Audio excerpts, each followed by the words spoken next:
এখন তো প্রতিনিয়তই বৃষ্টির সাথে চোর পুলিশের খেলা চলে। কারণ কোন সময় যে ঝম করে বৃষ্টি চলে আসে তার কোনো গ্যারান্টি থাকে না। দেখা যাচ্ছে জামা কাপড় মেলে দিয়ে বাইরের দিকে সবসময় খেয়াল রাখতে হয় জানালা দিয়ে। এই বুঝি বৃষ্টি এলো, এই বুঝি বৃষ্টি এলো। কাপড় দিয়ে ৫ মিনিট হলো নিচে নামতে পারিনি। আবার দেখা যাচ্ছে দৌড়ে এসে কাপড় উঠাতে হচ্ছে। অর্থাৎ একরকম মানে চোরকে যেমন পুলিশ ধাওয়া করে ওই রকম অবস্থা হয়েছে। মানে চোর পুলিশের খেলা করতে করতে একবারে পুরাই পা কোমর সব ব্যথা হয়ে গেছে। ছাদে উঠা নামা, গতদিনের কিছু জামা কাপড় আর সেই সাথে আজকের কিছু জামা কাপড় এই তো মেলে দিচ্ছি। জানি না এই রোদ কতটুকু থাকবে, যদিও বা রোদ ওইভাবে নেই, বাতাস আছে, বাতাসে যতটুকু শুকায় আর কি। এখন কিন্তু সকাল 11টা প্লাস বাজে। সকালে উঠেছিলাম, ভোরে উঠে ফজরের নামাজ পড়ে আবার শুয়ে গেছে। তারপর ঘুম থেকে উঠতে উঠতে একবারে প্রায় 11টায় বেজে গেছে।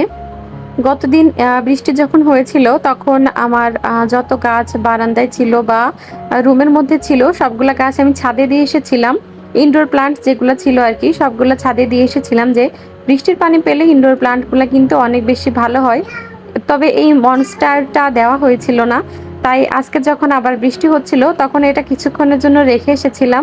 দেখলাম উপরের পাতাগুলো ঠিকঠাকভাবে ভিজেছে, কিন্তু গোড়ার যে মাটি ওটা সম্পূর্ণ ভেজেনি। তাই আমি আবার চাল ধোয়া পানিটা দিয়ে গোড়াটায় ভালো করে আর কি ভিজিয়ে দিলাম।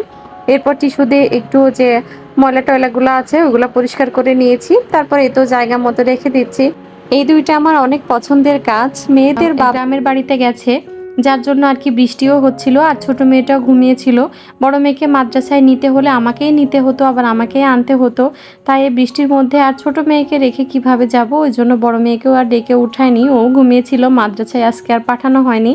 তো ওই যে ওদের বাবা চলে গেছে, আমিও সেই 6টার দিকে আবার ওদের সাথে, 6টা না 7টার দিকে আর কি বাবুও উঠে গিয়েছিল তখন, বাবুকে ফিডার খাইয়ে 7টার দিকে আমিও যে ওদের সাথে ঘুমিয়েছি, সেই ঘুম থেকে উঠতে উঠতে একদম প্রায় 11টায় বেজে গেছে। তারপর রুটি তো ফ্রিজে করাই ছিল, ফ্রোজেন রুটি আর কি, ওইটা ভেজে আগের দিনের তরকারি দিয়ে খেয়ে নিয়েছি। এরপর রান্না শুরু করতে করতে প্রায় 1টা প্লাস বেজে গেছে। তো আমাদের খেতে খেতে কিন্তু আজকে অনেক দেরি হয়ে গিয়েছিল। তো সব মিলিয়ে কাজটা শেষ করতে প্রায় 3টা বেজে গেছে।